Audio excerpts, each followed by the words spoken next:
மகாத்மா காந்தி நினைவு தினத்தை முன்னிட்டு அவரது நினைவிடத்தில் ஜனாதிபதி பிரணாப் முகர்ஜி, பிரதமர் மோடி உள்ளிட்ட தலைவர்கள் அஞ்சலி செலுத்தினர்.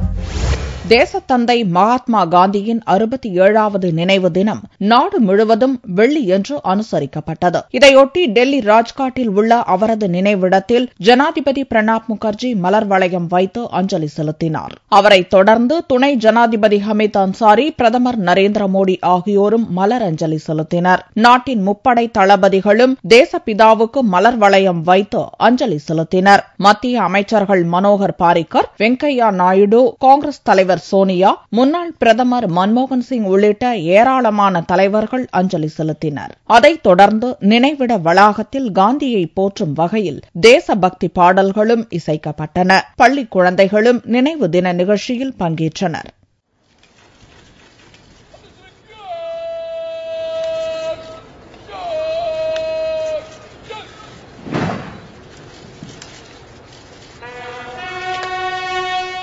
பிரதமர் மோடி டுவிட்டர் மூலமும் காந்திக்கு புகழஞ்சலி செலுத்தினார். தியாகிகள் தினத்தில் நாட்டுக்காக உயிரை தியாகம் செய்த அனைத்து தியாகிகளுக்கும் அஞ்சலி செலுத்துவதாகவும் மோடி டுவிட்டரில் தெரிவித்துள்ளார்.